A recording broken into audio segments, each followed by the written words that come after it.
Hello friends, आपका हमारे YouTube channel Hindi tech Shweta में स्वागत है।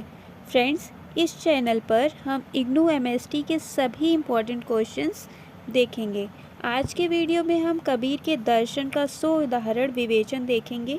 यह क्वेश्चन इग्नू एमएसटी के पेपर में बार बार पूछा जाने वाला क्वेश्चन है, इसलिए आप इसको अच्छे से देखिए। चलिए अब हम स्टार्ट करते हैं। तो आज का क्वेश्चन है, कबीर के दर्शन संबंधी विचारों का 100 उदाहरण विवेचन कीजिए। फ्रेंड्स, किसी भी क्वेश्चन का आंसर लिखने से पहले उसका परिचय लिखना बहुत ज़रूरी होता है, तो इसका पहले हम परिचय देखेंगे। कुछ लोगों का मानना है कि कबीर मूलतः भक्त है, दार्शनिक नहीं थे। उन्होंने विभिन्न ग्रंथ पढ़े और बहुत जगह से बहुश्रुत थे। बहुश्रुत मतलब जैसे उन्होंने वेद से कुछ सुना तो उसको निकाल लिया, जैन धर्म से कुछ सुना तो उसको निकाल लिया, जिसका प्रभाव उनके दोहे में दिखाई देता है। इसी के आधार पर उनको ये कहा गया कि वो एक दार्शनिक है। कबीर पर विभिन्न दर्शन का प्रभाव पड़ा है। पहला है शंकर के अद्वैतवाद, नाथपंथियों की योग साधना का भी प्रभाव पड़ा है, सूफियों के भावनात्मक रहस्यवाद और वैष्णव के दर्शन का भी प्रभाव पड़ा है और इस्लाम दर्शन का भी प्रभाव पड़ा है। अब हम उदाहरण के साथ देखेंगे कि कबीर पर कौन कौन से दर्शन का प्रभाव पड़ा है। कबीर के दर्शन में अद्वैतवाद का प्रभाव।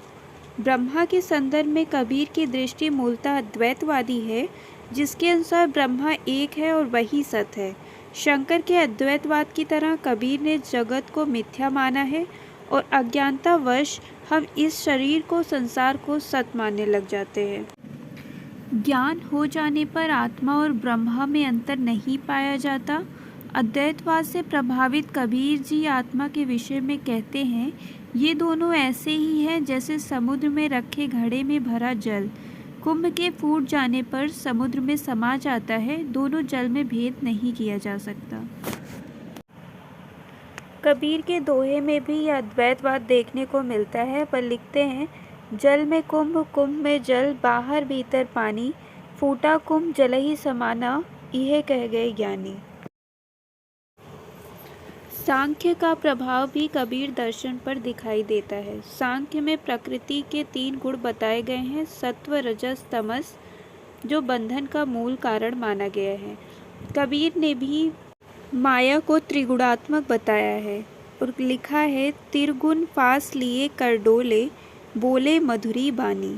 चलिए हम अगला दर्शन देखते हैं। कबीर पर जैन दर्शन का प्रभाव। कबीर के दर्शन में जैन का प्रभाव सीमित स्तर पर दिखाई देता है। जैन परंपरा की भांति अहिंसा और करुणा पर बल दिया गया है, तो कबीर के दोहों में भी अहिंसा देखने को मिलती है। वो लिखते हैं, बकरी पाती खात है ताकि काढ़ी खाल, जे नर बकरी खात है तिनका कौन हवाल। इसमें अहिंसा देखने को मिलती है, इसलिए हम कहते हैं कि कबीर पर जैन दर्शन का प्रभाव सीमित रूप पर दिखाई देता है।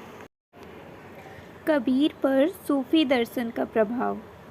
सूफी लोग जिस भावनात्मक रहस्यवाद को लेकर आए, वह कबीर को बेहद पसंद आया। ईश्वर के साथ प्रेम और मस्ती का भाव सूफियों के तसव्वुफ का प्रभाव है। कबीर के बिरह में जो तड़प है वह और मिलन में जो मस्ती है वह सूफियों से प्रेरित है। चलिए एक उदाहरण देखते हैं जिसमें कबीर दास ने ईश्वर के प्रति प्रेम और रहस्यवाद को प्रदर्शित किया है। तो ऐसे, तलफे बिनु बालम मोर जिया, दिन नहीं चैन, रात नहीं निदिया, तलब तलब के भोर किया। इसमें ईश्वरी प्रेम को दर्शाया गया है। आशा करती हूँ आपको ये वीडियो अच्छी लगी होगी। यदि आपको ये वीडियो अच्छी लगी है तो लाइक करें, शेयर करें एंड सब्सक्राइब करें। धन्यवाद।